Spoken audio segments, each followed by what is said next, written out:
Προσκεκλημένοι στην απόψινή μας εδώ συγκέντρωση.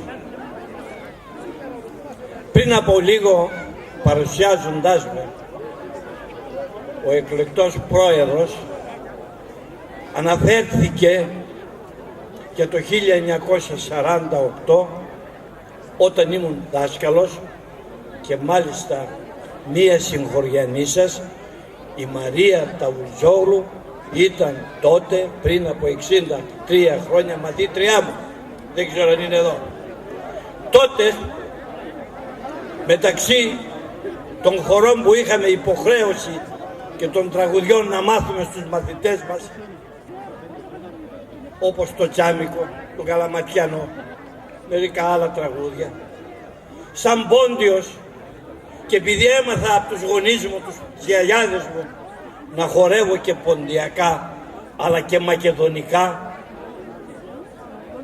σκέφτηκα να μεταφέρω στους μαθητές του Δημοτικού Σχολείου τους χορούς των ποντίων και τους μακεδονικούς χορούς. Δέχθηκα την δρυμή επίθεση του τότε Γενικού Επιθεωρητού Στοιχειώδους Εκπαίδευσης του κ. Γιαννόπουλου, ότι ξεφεύγω από το πρόγραμμα το καθιερωμένο από την κυβέρνηση και δεν με επέτρεπε ούτε τους χορούς και τα τραγούδια των ποντίων να μπορέσω να εκμάθω σαν δάσκαλος τους μαθητές μου, ούτε και τα μακεδονικά.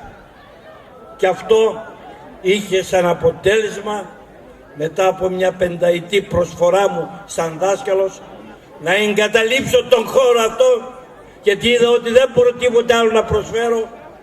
Κατέφυγα στα πανεπιστήμια